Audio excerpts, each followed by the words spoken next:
Bonjour à tous, merci d'être présents pour ce deuxième webinaire de la cellule format. On va commencer, la plupart des personnes sont arrivées, il y en a encore qui vont arriver, qui nous prendront en cours de route. Donc aujourd'hui, c'est le deuxième webinaire où nous allons parler plus précisément des axes de travail et donc des premiers résultats, des premiers livrables qu'ont pu faire les différents groupes de travail de cette cellule. Et donc, je vais laisser la parole aux différents représentants de ces groupes de travail qui vont vous présenter les premiers livrables. Et donc, alors là, voilà, on vous affiche ici la slide qui avait été diffusée lors du premier webinaire. Et donc, c'est Dominique No qui va commencer pour le sous-groupe identification des expertises. Donc, je lui laisse la parole. Bon webinaire à tous. Merci. Merci Lorraine pour cette introduction. Donc oui, j'amorce le webinaire avec la présentation des travaux du sous-groupe identification des expertises qui avait pour objectif pour l'année qui est en train de se terminer, la constitution d'un annuaire des expertises en France et à l'étranger. Donc c'est un objectif assez, qui semble assez simple au départ, mais on va voir que ça a pas mal évolué. Donc pour travailler là-dessus, nous nous sommes associés à plusieurs, donc entre le ministère des Armées, dit MINARM, le Commissariat à l'énergie atomique, CEA, et le Service interministériel des Archives de France, le SIAF. Mais je tiens à préciser tout de suite qu'il s'agissait pour nous, en tant que sous-groupe, de concevoir l'annuaire, de l'alimenter, de le maintenir, mais bien sûr, toute la cellule a contribué à y apporter des informations, ne serait-ce que sur les institutions auxquelles elles appartenaient. Alors, on n'est pas parti de rien, hein, puisque au départ, il y avait une base qui était le résultat des travaux réalisé à travers l'AMO préservation, hein, donc qui avait été commandée par le SIAF, mais cette AMOA avait un spectre plus large que la stricte pérennisation.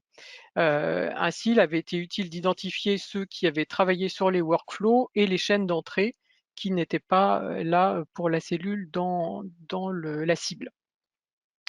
Le périmètre actuel de la cellule étant celui des formats, donc dans un premier temps, il convenait de se concentrer là-dessus pour ne pas brouiller les informations pour les destinataires. Donc on a ciblé sur 2 types d'expertise seulement, la typologie de données et les formats de fichiers.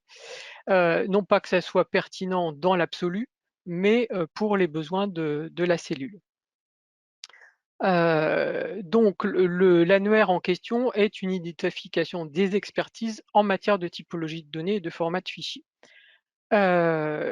Comment on pouvait rassembler ces éléments qui au départ étaient, voilà, il y avait une collection d'informations, mais qu'il convenait de rassembler et de trier. Et pour ce faire, il est apparu assez rapidement pertinent de s'adosser sur la classification dite COPTER, donc pour Community Owned Digital Preservation Tool Registry, suivi de près par le sous-groupe outils et corpus qui va vous exposer ensuite ces travaux. D'autres questions se sont posées. Est-ce que cet annuaire devait concerner uniquement la sphère publique ou bien également les sphères parapubliques et privées? Comment pouvait-on articuler le besoin de créer des contacts précis, donc avec des individus lesquels peuvent changer de poste et la protection des données à caractère personnel? Était-il intéressant d'avoir un réservoir d'informations, une bibliographie, une cytographie? Donc toutes ces questions, nous nous les sommes posées et au final, nous avons abouti à un choix de publication. Donc il s'agit bien de différencier les besoins de publication pour tout un chacun, des besoins pour les travaux internes de la cellule, hein, donc, mais pour la publication, il convenait voilà, d'éviter ces écueils de péremption des informations et de limite des données à caractère personnel. Donc, on a abouti à une première version qui concerne essentiellement les acteurs français du secteur public, donc pour cette première version, et que le sujet d'expertise soit le type de contenu. Alors, à quoi ça ressemble? Ça va ressembler, hein, pour ce que vous verrez une fois que ce sera publié, à un tableur composé de plusieurs onglets, un onglet glossaire qui vous rappelle ce que c'est que cette classification Copter, et donc avec les éléments en anglais d'une part et en français d'autre part.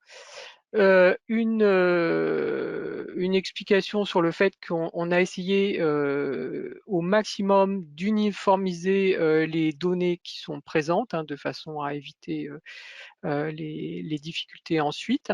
Donc, nous avons l'annuaire proprement dit, pour lequel, alors, après un certain nombre de réflexions, on s'est demandé si on devait parler d'abord du sujet traité, puis de l'expertise, ou l'inverse. Et donc là, on a choisi de partir des acteurs vers leur savoir, donc des acteurs au sens organisme, hein, puisque donc, comme je viens de le dire, on ne parle pas d'individus pour un annuaire publié, mais bien du lieu d'expertise, de façon à avoir une information la plus pérenne possible, hein. Et puis des adresses de contact qui sont des adresses les plus génériques également possibles, sachant que sinon on risque assez rapidement d'aboutir à des non-réponses. Voilà, donc du coup, le tableau est présenté dans ce sens. Alors ça peut sembler étrange d'avoir des acteurs et un lieu d'exercice qui se répètent, mais il faut être conscient que l'annuaire a aussi un volet interne, et que dans certains cas, on va avoir des individus, même s'ils ne sont pas publiés. Et on va alors ça, je suis allé un petit peu vite, faire des liens éventuellement avec des informations, des références, des sources, hein, qui peuvent être intéressantes pour ou qui auront pu avoir qui auront pu constituer une alerte pour identifier ces expertises-là. Et puis une colonne qui nous sert à différencier les personnes, le type de personnes, personnes physiques, personnes morales, et le secteur, secteur public ou secteur privé. Voilà. Alors, cet annuaire, cette première version va volontairement attirer l'attention sur le fait qu'il y a un certain nombre de formats pour lequel nous recherchons une expertise. Alors, non pas qu'on ne sache absolument rien sur les formats listés, c'est pas du tout ça, mais on a vraiment besoin de renforcer la cellule sur des aspects très précis. Et quand on dit qu'on recherche une expertise, ça veut dire qu'on recherche une institution ou des personnes qui ont une connaissance très poussée sur les formats, et voire qui ont entamé des études sur les formats en question. Voilà, donc du coup, on s'est dit que ce serait intéressant de donner à voir ce qu'on recherchait comme expertise, de façon à ce que, bien sûr, vous puissiez vous manifester massivement pour rejoindre cette aventure.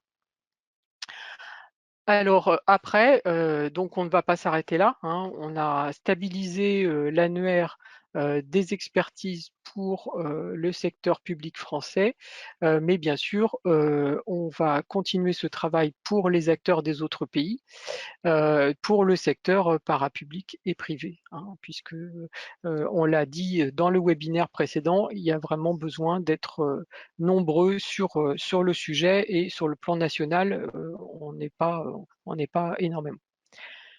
Voilà. Eh bien, écoutez, si vous avez des questions, je serais heureuse d'y répondre à la fin du webinaire. Mais donc, tout de suite, je passe la parole à Émile Levasseur pour le sous-groupe connaissance des formats. Merci Dominique. Alors en fait, le sous-groupe connaissance des formats et critères d'obsolescence et de pérennisation est composé des archives départementales de la Moselle, de la Bibliothèque nationale de France, des archives nationales, du ministère de l'Europe et des Affaires étrangères, du ministère des Armées, et nous a rejoint plus récemment la mission des archives du ministère de la Transition écologique et solidaire. Donc, il avait été décidé qu'on réalise plusieurs livrables. Premièrement, en fait, une grille qui permet de réaliser un recensement des formats existants dans une institution de conservation. Et nous devions nous prêter au jeu, utiliser en fait la grille pour faire nos recensements dans donc, les institutions participant à ce sous-groupe. Donc, c'est le cas effectivement de la BNF, des Archives nationales et du ministère des Affaires étrangères. Le CNES, même en ne faisant pas partie spécifiquement de ce sous-groupe, s'est aussi prêté à l'exercice du recensement à partir de la grille. Nous devions aussi définir des critères de pérennité, de stabilité ou au contraire d'obsolescence des formats de fichiers. Donc ça, c'était les livrables que nous devions réaliser dans un premier temps. Et dans un second temps, nous nous lançons en fait dans l'étude plus en détail de formats ou de catégories de formats pour faire par exemple des fiches formats. Et nous pouvons aussi les analyser à la lumière des critères de pérennité que nous avons définis. Donc l'objectif des quelques minutes dont je dispose, c'est de vous partager nos réflexions, la démarche en fait qui nous a permis d'aboutir à ces livrables. Donc à l'automne 2019, en fait, nos premiers échanges ont soulevé des questions essentielles pour lesquelles on pensait déjà connaître les réponses, mais en final, en se réinterrogeant, on s'est rendu compte que les réponses en fait n'étaient pas si évidentes et ça allait vraiment déterminer l'orientation des livrables. Par exemple, quand on souhaite effectuer un recensement de format, de quoi part-on? Qu'est-ce qu'un format? Comment on est censé le recenser? Est-ce qu'il y a déjà des formats qui sont recommandés? Est-ce que nous pouvons recommander des formats? On reste toujours sur la première slide, merci. Donc en fait, en se posant ces questions-là, on est rapidement arrivé à la conclusion que la stratégie de préservation est étroitement liée au contexte institutionnel et que de ce fait, nous ne pourrions pas recommander des formats ou afficher des formats plus pérennes que d'autres, puisque ça dépend du contexte de l'institution de conservation. En revanche, notre force dans ce sous-groupe, c'est comme on est plusieurs institutions et qu'on connaît différents contextes, on fait donc l'analyse, ce travail finalement sur les formats au prisme justement des différents contextes et nous pensons que cette démarche en fait peut être étendue par similitude à d'autres contextes de production. Donc en 2019, nos échanges se sont appuyés sur des initiatives déjà existantes comme la publication sur GitHub en fait de documents par les National Archives and Records Administration, donc les NARA, qui ont publié des documents qui formaient en quelque sorte leur stratégie de préservation. Elles ont proposé une matrice pour évaluer les risques que représente la préservation de tels formats. Et à ce moment-là, il y avait à disposition en fait des fiches techniques par format et une proposition de stratégie de conservation par format. Donc, je parle au passé parce que je n'ai pas retrouvé ces documents sur la plateforme.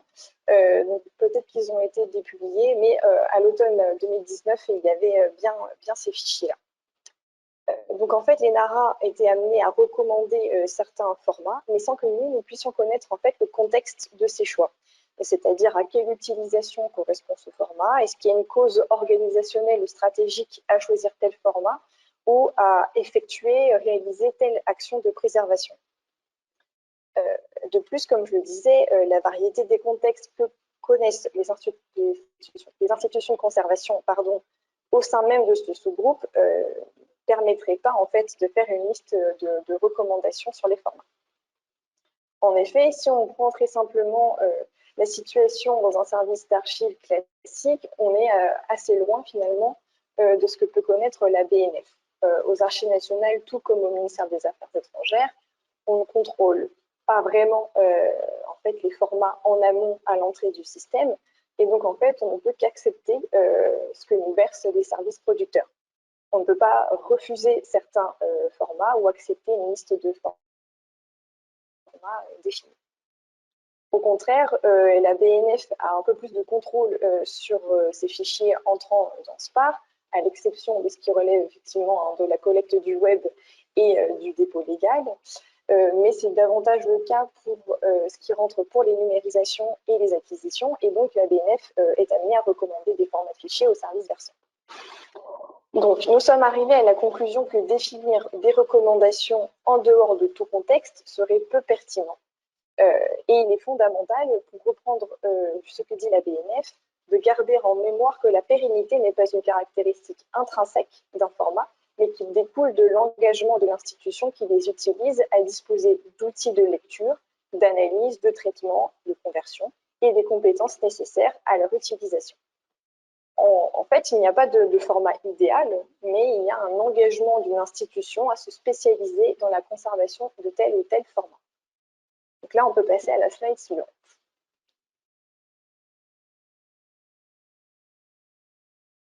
Donc en fait, une fois qu'on s'est posé toutes ces questions, qu'on est arrivé à cette conclusion, quel est le livrable qui serait le plus utile à tous, donc au plus grand nombre? Donc on a décidé en fait d'opérer en fait en premier lieu une synthèse des pratiques et des critères de pérennisation de 5 grandes institutions. Donc ce n'est pas une synthèse exhaustive. Nous nous sommes fondés sur les travaux de la Library of Congress, la British Library, la Harvard Library, l'ENARA et la BNF. Donc, nous avons étudié en fait les travaux qu'ont fait ces 5 institutions pour repérer donc, quels étaient les critères retenus pour conserver des documents numériques dans le temps. Et nous, à partir de ces travaux, nous en avons fait une synthèse. Donc, en fait, nous avons cherché quels étaient les points communs qui se dégageaient dans ces travaux.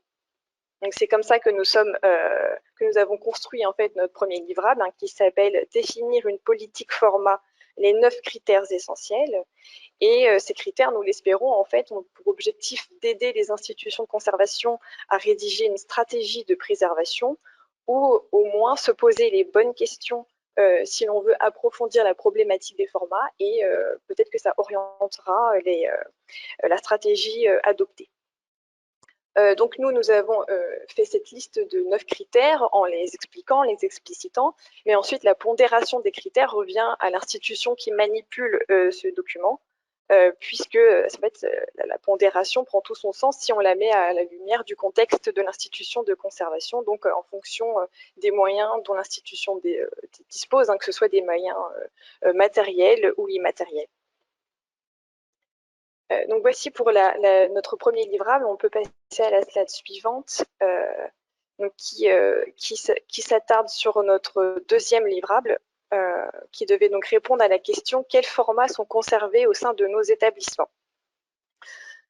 Donc nous avons été amenés à penser dans un premier temps qu'il était plus utile en fait de se focaliser sur un recensement des formats sans rentrer dans le détail technique. On s'est rendu compte que rentrer dans les détails techniques, ça pouvait s'avérer complexe, même sur des formats que l'on pense connaître. Et donc, la question de créer des fiches formats viendrait dans un second temps. Donc, la première étape avant de commencer ce recensement, c'était donc de construire en fait la grille, le modèle à partir duquel on allait faire ce recensement. On s'est posé aussi là tout un tas de questions. Comment construire cette grille, avec quels outils on est censé faire ce recensement, comment on va caractériser des formats de manière homogène, à quelle granularité on est censé effectuer ce recensement, est-ce qu'on va distinguer les formats par PUID, par type MIME, par intitulé de format, par exemple ceux qui sont donnés dans le référentiel pronom. Quel niveau de précision on peut être amené à donner, par exemple si on connaît le niveau compression d'un TIFF, est-ce que c'est le lieu pour le mettre? Donc en fait, toutes les réponses à ces questions dépendaient déjà de choix métiers de gestion de format existants et aussi des outils dont on dispose pour faire ce recensement. Nous nous sommes aussi demandé si l'on devait réunir nos recensements dans un seul tableau. Et dans un premier temps, nous avons pensé que c'était plus intéressant de faire ressortir nos différentes approches, en pensant que, effectivement, ça serait plus intéressant parce que c'est en lien avec nos niveaux de connaissances, avec nos politiques et nos processus. D'autant plus que l'idée, c'était aussi de montrer la répartition des formats dans chacune des institutions qui ont participé, et d'expliciter le contexte de production et d'utilisation des formats recensés. Donc nous sommes arrivés donc, à 3 tableaux, hein. Un tableau pour la BNF, un autre pour le ministère des Affaires étrangères et un autre pour les Archives nationales. La BNF, elle, a listé les formats connus et maîtrisés dans SPAR. Le MAE a fait ce recensement en fait dans une démarche plutôt verticale, c'est-à-dire d'approfondissement de leurs connaissances sur certains formats. Et les AN étaient davantage dans une démarche horizontale pour avoir un meilleur aperçu des formats qu'elles conservent, donc dans le but d'avoir une meilleure connaissance en fait de la variété des formats conservés. Nous n'avons pas aussi tous utilisé les mêmes outils d'identification ou de validation de format. C'est pourquoi c'est vraiment intéressant de regarder les 3 tableaux de manière différente en ayant en tête chaque contexte. En plus de ces 3 tableaux, donc, nous avons fait un document qui synthétise les réflexions et qui fait part aussi de la méthodologie, la démarche que chaque institution a employée pour faire ce recensement. Donc dans ces tableaux, vous allez retrouver en fait les formats les plus utilisés ou les plus connus de chaque institution de conservation. Et plus tard, on pourrait en fait aller vers ce qu'on a appelé la longue traîne, donc c'est-à-dire recenser les formats moins nombreux et aussi moins connus. Donc pour les prochains travaux, merci Dominique.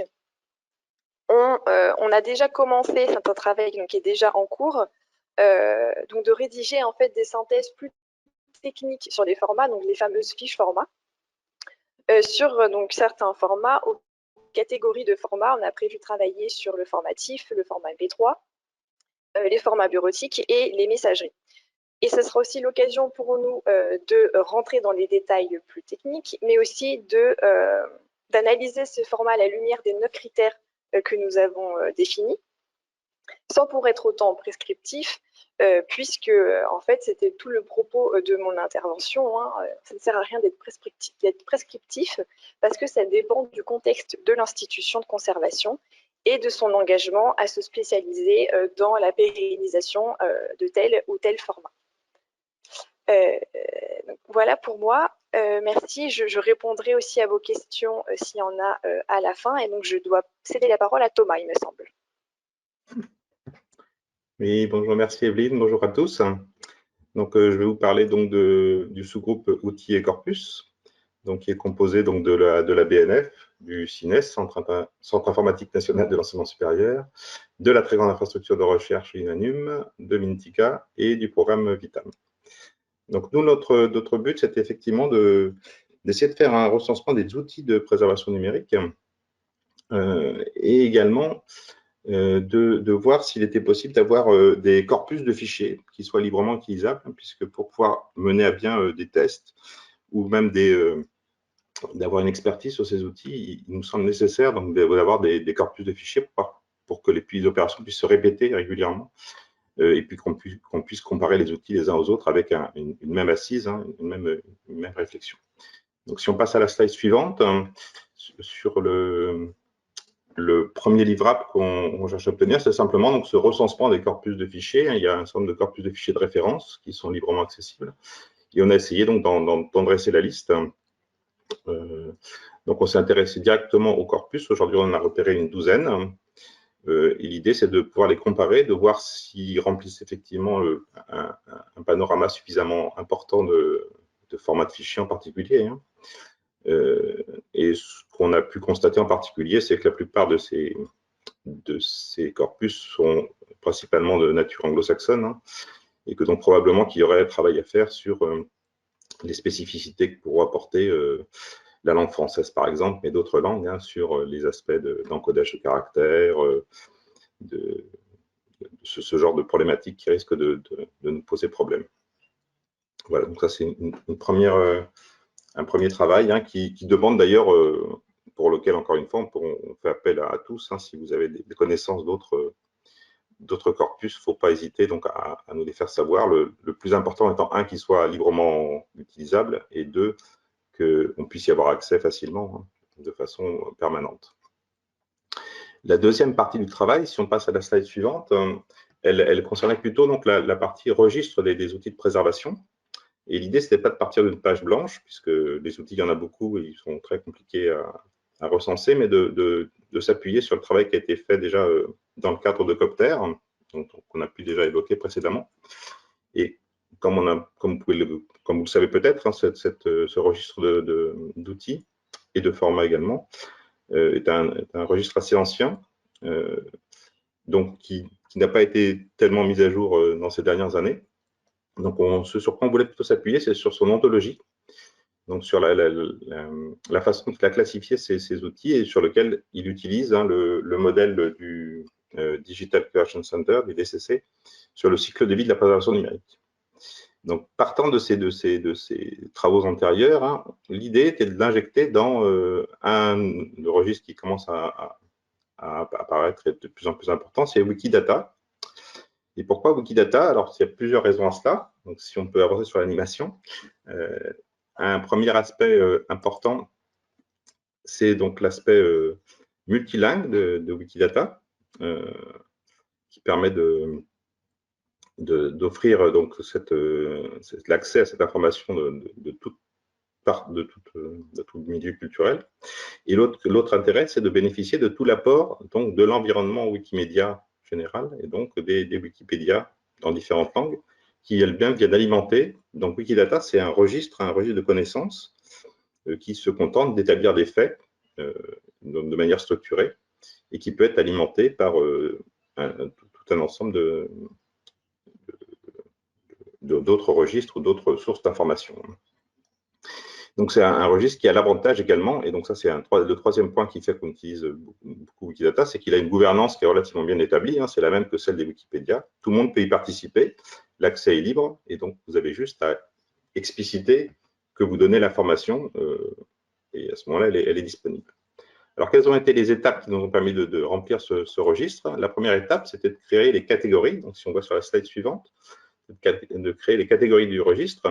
Donc ça, c'est juste reprendre les étapes du cycle de vie et les injecter dans Wikidata pour en faire donc une énumération simple.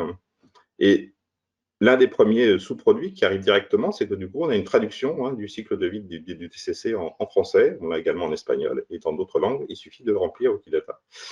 Ça nous permet d'avoir donc une première traduction, une première approche sur ce cycle de vie. Et une fois qu'on a fait ça, donc ça c'est quelque chose qui est derrière nous, on peut avoir accès au processus. Donc si on passe à la slide suivante, on va pouvoir lier tous les processus donc, de préservation numérique à ces grandes étapes du cycle de vie. Et là, l'idée, c'était non pas de créer tous ces processus ex nihilo, hein, mais plutôt de regarder s'il n'y avait pas déjà des entités dans Wikidata qui décrivaient ce processus-là. Donc on en a trouvé un certain nombre, hein, à peu près la moitié de ce qui était déjà décrit dans le registre Copter. Et donc, à chaque fois qu'on les avait, l'avantage, c'est que du coup, on tire toute la connaissance qui est déjà inclue dans cette entité. La plupart du temps, pour ce qui nous manque, c'est que ce qui est décrit, c'est non pas le processus lui-même, mais le résultat du processus. Donc, j'ai pris l'exemple, par exemple, des images disques. Donc, on a bien la notion d'image disque dans Wikidata. Par contre, ce qu'on n'a pas, c'est la création de l'image disque, donc le disk imaging. Donc, il va falloir qu'on crée. Donc, en fait, c'est ce qu'on fait en ce moment. On est en train d'essayer de faire en sorte de recenser tous les processus pour pouvoir les rattacher donc, à ces étapes. Et tout ça, on le fait pour… donc, si on passe à la slide suivante, l'animation, tout ça, on le fait effectivement pour que, au final, sur chacun de ces processus, on rattache des outils. Donc, les outils qu'on a l'habitude de manipuler, qui eux-mêmes sont soit existants déjà dans Wikidata, soit ils sont à créer. Hein, ça, c'est également le travail qui est en cours en parallèle du travail précédent. Et au bout du compte, on va obtenir donc un registre qui contiendra l'ensemble des outils connus ou inconnus qui seront décrits et qui seront ensuite donc documentés, voire qui auront leur propre page Wikipédia ou leur propre page pronom ou leur propre page dans Copter, puisque du coup, on va pouvoir partir donc, de ce référencement dans Wikidata et rebondir sur l'ensemble des registres qui décrivent ces outils. Voilà. Et donc, ce qui est magique un peu dans cette histoire-là, en particulier quand on a récupéré des processus déjà existants, c'est qu'on va récupérer des outils qui éventuellement ne sont pas définis dans Copter, mais qui font partie ou qui participent donc, au processus de préservation. Donc, Donc, c'est la première étape, hein, c'est donc de réussir à injecter dans le registre l'ensemble de ces outils. Et ensuite, il va falloir qu'on fabrique donc des interfaces, hein, pour rendre tout ça plus agréable et plus sympathique. Mais dès à présent, vous pouvez participer évidemment à l'élaboration de cette ontologie, de cette classification, qui va permettre de donner accès à l'ensemble de ces outils. Voilà pour moi. Et donc, pour vous parler du sous-groupe prochain, c'est Édouard qui prend la parole. Alors, bonjour à tous. Donc, moi, je vais vous parler du dernier sous-groupe qui est le sous-groupe traduction, donc qui est composé de la Bibliothèque nationale de France, du Conseil départemental de la Moselle, de l'École nationale des chartes, de Minitica et du ministère des Armées avec le service historique de la Défense. Alors, de notre côté, il nous a paru essentiel de fournir des outils qui sont en langue française, parce qu'on était plusieurs à participer ou avoir participé à des groupes de travail internationaux, à des conférences internationales sur le sujet de la préservation numérique et d'avoir constaté qu'il y avait pas mal de ressources qui étaient disponibles en langue anglaise, des réflexions et des outils qui pouvaient être utiles de porter à la connaissance de la communauté française et plus largement francophone, et que tout le monde n'avait pas les moyens de les consulter en anglais, notamment. Mais ce n'est pas la seule langue concernée. Alors donc, on a commencé à réfléchir aux documents que l'on connaissait, qu'on avait identifiés, qui nous semblaient les plus intéressants à traduire. Et donc, on a lancé en fait une dynamique de traduction, donc avec déjà 2 traductions qui ont effectué, dont je vais vous parler, et une 3e qui est en cours. Avant de rentrer dans le détail des documents que nous avons déjà commencé que nous avons traduits, nous avons commencé à traduire. Donc, notre méthode de travail est la suivante. Donc, nous faisons une traduction à plusieurs systématiquement. Donc, une traduction où nous intervenons soit sur l'intégralité du document chacun, soit sur des sections du document, et nous faisons un travail d'harmonisation ensuite.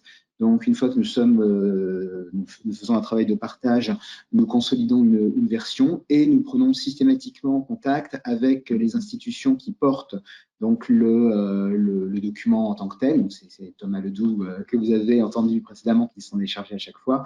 Donc, de prendre contact avec les institutions qui portent les documents pour publier et mettre à disposition ces traductions aussi de l'ensemble de la communauté de la préservation directement depuis le site des institutions qui ont conçu ces documents. Alors, on va passer à la slide suivante. Voilà, donc le premier document, c'est le NDSA Level of Preservation. Donc, le NDSA, c'est une organisation américaine, donc je ne vais pas me souvenir de l'acronyme, mais ce n'est pas grave. National Digital Stewardship Alliance de mémoire. Donc, cette organisation fait un certain nombre de travaux et notamment a conçu en 2013 et l'a révisé en 2019 ce qu'ils appellent les Level of Preservation. Level of Preservation se présente sous la forme d'un tableau. Vous avez l'exemple sous les yeux. Donc, un tableau qui va définir en fait 4 niveaux d'avancement de maturité d'une organisation par rapport à des problématiques de préservation que sont le stockage, l'intégrité des objets numériques, le contrôle qui est fait sur les objets numériques, les métadonnées et le contenu des objets numériques lui-même. Donc, elle permet à une institution, sur ces aspects techniques, d'évaluer son niveau de maturité pour chacun de ces thématiques, et éventuellement de se dire, voilà, je voudrais passer pour la dynamique, pour la question du stockage, je voudrais passer du niveau 1 au niveau 2, ou passer du niveau 1 au niveau 3, tout en disant, pour l'intégrité, le niveau 1 me suffit. Voilà, donc c'est un moyen de se positionner et un moyen de définir des paliers de progression en termes de préservation numérique pour son organisation. C'est relativement simple, c'est facile à appréhender, et on s'en était déjà servi pour la mise à jour de l'abrégé d'archivistique, et là donc c'est le document complet qui est cette fois-ci livré à votre disposition, et ce NDSA Level of Preservation a obtenu une récompense lors de l'International Digital Preservation Day, donc délivré par Digital Preservation Coalition, l'équivalent anglais, on va dire, d'Aristote et du groupe. Donc voilà pour le premier, le document. Donc il est entièrement traduit et disponible et référencé depuis le site du NDSA. C'est la slide suivante. Le deuxième document, c'est un peu le même type de document. C'est le Rapid Assessment Model de Digital Preservation Coalition. Donc, Digital Preservation Coalition, c'est l'équivalent britannique au départ du groupe PIN pour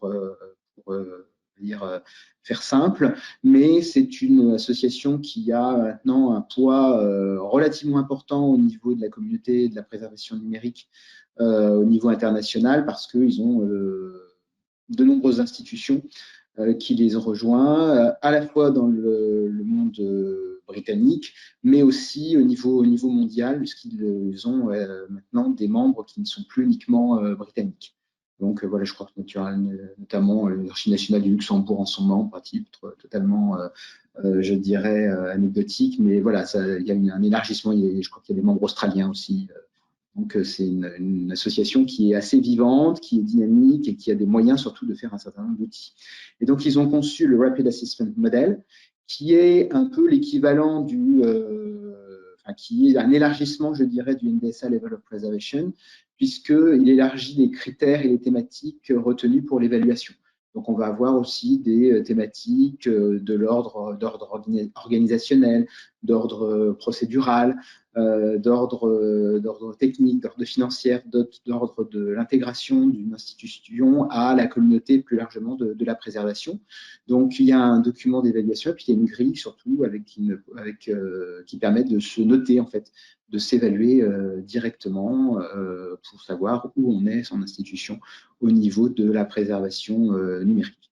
Donc, pareil, ce document a été entièrement traduit, validé. Il est disponible depuis l'International Digital Preservation Day sur le site de DPC et vous pouvez le consulter. Alors, il n'y a que le document d'explication avec la grille au format textuel. Il n'y a pas de mémoire encore la grille au format tableur qui n'a pas été publiée. Donc, ça, il faut qu'on vérifie, mais on peut vous la fournir sans aucune difficulté. Donc ça, c'est le deuxième document qui est lui aussi disponible aujourd'hui. Le troisième, c'est le Digital Preservation Handbook, qui est pareil, conçu par Digital Preservation Coalition. Donc c'est un manuel de préservation numérique. Donc là, c'est un document beaucoup plus volumineux, puisque en traitement de texte, il fait à peu près 200 pages, mais avec des illustrations et des références. Et donc, ce manuel, comme on s'y référençait les uns et les autres régulièrement, on a décidé de le traduire avec l'accord de Digital Preservation Coalition. Et donc, il fournit un certain nombre d'informations sur la préservation numérique, que ce soit sur les prérequis, que ce soit sur les stratégies institutionnelles qui peuvent être mises, sur comment communiquer autour de la préservation numérique, sur les actions de préservation qui peuvent être faites, sur des cas d'usage par rapport à certaines typologies techniques de données, etc. Donc là, le travail de traduction est en cours, puisque nous avons fait déjà, on va dire, là on en est à 75-80% d'avancement, je dirais. Nous avons fait la première traduction globale, nous avons commencé à revoir la traduction que nous avions faite, on est en train d'harmoniser le vocabulaire et on veut aussi compléter les références qui sont données par des références en français, donc qui seraient disponibles dans la sphère francophone. C'est un travail que l'on espère finir d'ici la fin de l'année, sachant que DPC est en train de mettre à jour un certain nombre de chapitres. Donc, on va intégrer ces mises à jour distant la traduction qui vous sera délivrée d'ici la fin de l'année et début de l'année prochaine en fonction du délai de publication de Digital Preservation Coalition. Donc voilà les travaux réalisés et en cours du sous-groupe traduction de la cellule nationale de veille. Pour l'instant, uniquement des documents anglais. mais on sait qu'il y a d'autres communautés qui travaillent beaucoup sur la préservation numérique, notamment dans le domaine allemand et dans le domaine néerlandais. Donc, si jamais il y a des personnes qui ont des compétences en allemand et en néerlandais, ils sont les bienvenus pour rejoindre notre sous-groupe traduction et participer à ce travail de mise à disposition donc, des ressources disponibles à l'étranger. Alors, pour finir, je vais juste préciser que nous espérons aussi à terme pouvoir fournir les livrables de notre cellule à l'étranger, donc via des traductions, parce que aussi faire savoir à nos collègues à l'étranger que les Français réfléchissent et travaillent. Voilà, je vous remercie et suis à disposition pour répondre à votre question. Et je repasse la parole à Lorraine, je crois. Oui, ou Mélanie Rebourg est Oui. là aussi pour gérer les questions. Donc, Mélanie, si tu veux commencer, je te laisse commencer. J'ai pris des notes Alors, aussi de mon côté, donc comme tu veux. du coup, n'hésitez pas à poser vos questions. Ce qu'on peut dire déjà pour commencer, c'est que l'intervention de Thomas a répondu à une des questions qu'on nous avait posées la semaine dernière sur les outils. Et donc, on avait dit que ça serait développé aujourd'hui. Et donc, vous avez dans la présentation le lien pour aller voir le travail qui a été fait sur Wikidata et pour avoir des listes d'outils disponibles en fonction de vos besoins. Du coup, on peut commencer par la question justement sur les outils. On a une personne qui nous demande si on va travailler sur les outils de transformation de format, par exemple pour passer du format MSG au format EML. Si je vais essayer de répondre un peu. Oui, d'abord, juste faire remarquer qu'effectivement, dans la présentation, vous avez à chaque fois des URL là, qui vous permettent d'activer les requêtes. Donc, vous pouvez les jouer vous-même. Hein. Il y a pas de façon librement accessible. Hein. Comme je l'ai dit, Wikidata, c'est quelque chose de très ouvert, comme Wikipédia. Donc, vous pouvez les jouer avec et les voir, ça ne pose aucun problème. Pour répondre spécifiquement donc, aux outils de transformation, vous avez vu qu'on est quand même un petit peu loin déjà d'expérimenter sur des outils eux-mêmes. Donc, évidemment, dans les étapes du cycle de vie, hein, il y a la partie transformation, hein, dans la partie, je pense que c'est agir pour préserver. Donc, on va effectivement regarder tous ces outils, hein, non seulement les outils pour le versement, les outils d'audit, etc., mais aussi les outils de transformation. Donc, on espère bien pouvoir repérer déjà des outils qui font ce genre de choses. Hein. Ça fait partie des informations qui seront à ajouter dans les outils, hein, le format d'entrée, le format de sortie. Et une fois qu'on aura repéré ces outils, là, l'idée, ce serait d'aller plus loin et d'effectivement, en s'appuyant sur les corpus de fichiers, d'où l'importance d'avoir des corpus de fichiers fiables, on pourra commencer à mener comment dirais-je, des campagnes de test et pouvoir commencer à évaluer les outils. Mais donc, vous voyez que le chemin est encore long. Hein. On est vraiment au tout début. Il nous faut construire les informations de base, à savoir ce registre d'outils, ces corpus, et c'est là-dessus qu'on pourra se baser pour aller vraiment plus loin dans les outils. Donc, on s'en occupera, mais c'est pas tout de suite. On a ensuite une question pour Edouard par rapport au sujet de la traduction. Il existe sur le site DPC un lien vers le guide pour la conservation des ressources numériques. Donc, est-ce que c'est le début de la traduction qui a déjà été mis en ligne ou est-ce que c'est un autre document? Je crois que c'est un autre document, ou alors c'est qu'on ne l'a pas vu, parce qu'on est en contact avec eux. Donc, donc a priori, c'est deux documents différents, quoi. Oui. Je ne peux pas le dire, mais faut que je regarde. Je regarde pendant qu'il y a une autre question. Ensuite, on a une question sur la mise à jour à intervalles réguliers des livrables publiés.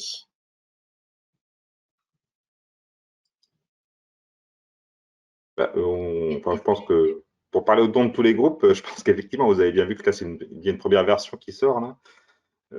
Pour vous montrer l'état des travaux, on va forcément mettre à jour ces livrables régulièrement. Hein. Oui, tout à fait, oui. Au minimum une fois par an. Hein. Voilà. À la fois mise à jour et enrichissement. Enfin voilà, dans le cas de l'annuaire des expertises, on a un premier noyau qui est un peu restreint, mais c'est destiné à s'enrichir. Le tout, c'est d'effectivement, je disais, c'est de faire figurer les informations de la façon la moins susceptible de péremption, quoi. Voilà. C'est pour ça que les institutions, c'est plus pertinent que des personnes, parce que Et c'est pour ça aussi qu'il y a des appels à volontaires, parce que plus il y a de personnes, plus c'est facile quand même de maintenir l'effort sur le long terme et de partager les travaux, quoi, et de faire les mises à jour. Ensuite, il y a une proposition de communication pour présenter les travaux du groupe Format à la commission de normalisation de l'AFNOR. Mais je pense que...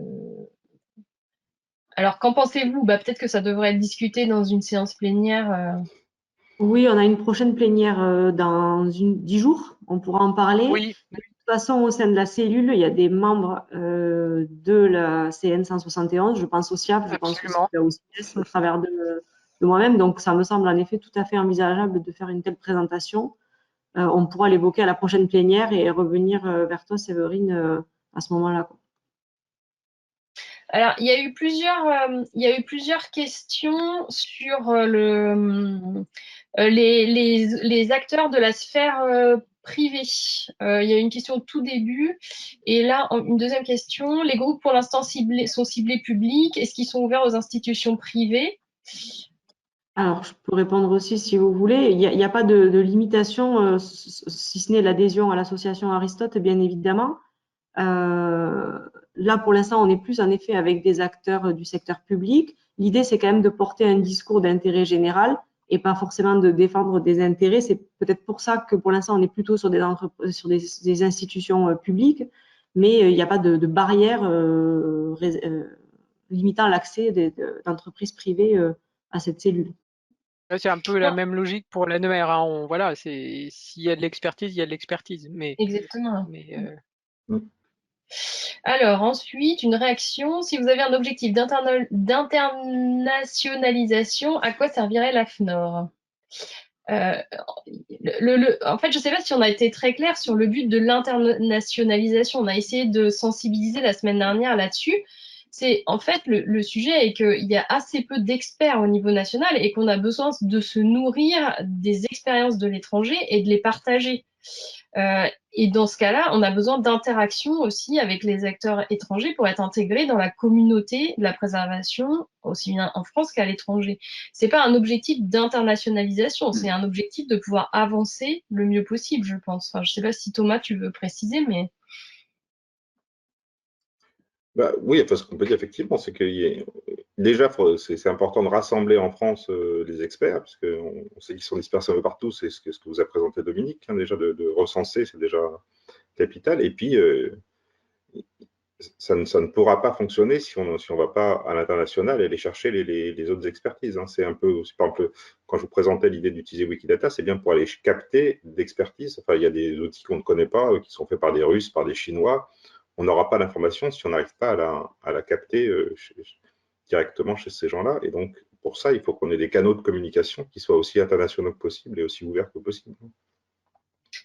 Et donc, le second objectif, et c'était par exemple celui des webinaires d'aujourd'hui, c'est bien de communiquer et de sensibiliser le monde des archivistes et des gestionnaires de l'information à ces sujets de préservation. Et c'est pour ça qu'une présentation à l'AFNOR pourrait être intéressante peut-être à ce titre-là.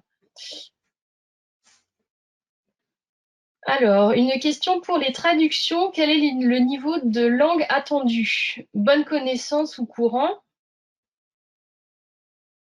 On essaye, alors bon, on n'est pas, on ne peut pas dire qu'on est bilingue tous, loin de là. On essaie déjà d'arriver à, je dirais, à être capable de lire et de comprendre un texte et de comprendre les utilités, on va dire, qui sont dans un texte. Hein.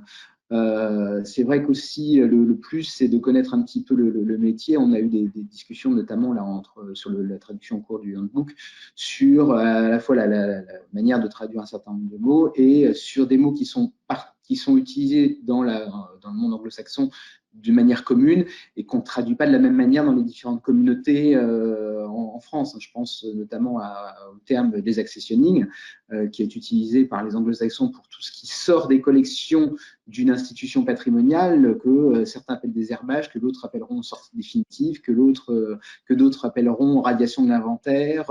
Voilà, donc je dirais qu'il ne faut pas être bilingue parfaitement sur la langue concernée, mais d'être capable d'en comprendre les subtilités au minimum, voilà, sans être un grand expert.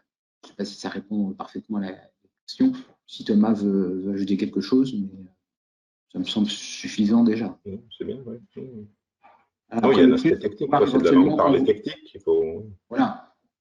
Après, le plus, c'est de pouvoir, en effet, être capable de faire un message à la communauté concernée dans sa langue propre. Mais bon, on se débrouille, comme toujours, avec notre qualité de français et notre accent inimitable. C'est-à-dire qu'il faut pouvoir comprendre et traduire dans une autre langue des concepts qui ne sont pas forcément les nôtres, quoi. Non, ce qu'on fait, c'est on traduit en français. Dans ces langues-là, pour les traduire le texte dans notre original. langue. Voilà. Alors, y a-t-il des études sur les phénomènes et processus d'émergence de nouveaux formats de fichiers? Je peux répondre. C'est vrai que dans le sous-groupe connaissance des formats, pour le moment, on s'est focalisé sur les formats qui sont finalement les plus nombreux dans les formats que l'on conserve. Et on compte effectivement s'attaquer ensuite à ce que j'ai appelé la longue traîne, donc les formats qui sont un peu moins nombreux, mais longue vie à la cellule, et sûrement que l'étude de nouveaux formats fera partie des prochains travaux. Et a priori, on n'a pas eu d'autres questions. Des questions plus anciennes qui ont été posées pendant les interventions. Alors, il y en a que j'ai répondu en ligne, mais on peut repointer. Il y avait des questions sur la publication des livrables. Donc, certains URL ont été donnés dans la présentation. Pour les autres, ils seront publiés sur le site web d'Aristote. On est en train de finaliser la construction d'une page qui décrirait la cellule et présenterait les sous-groupes avec les livrables. Donc, on va essayer de faire ça au plus vite pour ne pas vous faire attendre trop longtemps. Mais donc, ça ne saurait tarder. Après, il y avait une question aussi, quand tu as parlé, Thomas, tu as parlé de corpus de fichiers sans forcément définir ce que tu entendais par corpus de fichiers. Peut-être le préciser. Moi, j'ai essayé d'apporter une réponse, mais elle n'est peut-être pas complète ou tout à fait correcte.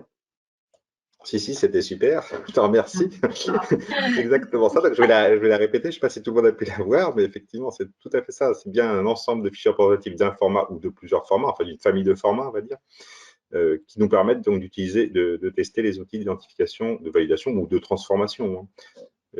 Encore une fois, il y a eu beaucoup d'études de fait sur les outils, etc., mais c'est toujours compliqué de reprendre ces études, en particulier avec les outils, les mises à jour des outils, par exemple, et de recomparer les résultats, puisqu'en fait, les outils informatiques évoluent quand même assez rapidement, et c'est embêtant de partir d'une étude ancienne, mais par contre, d'avoir déjà des outils repérés, c'est très, très intéressant.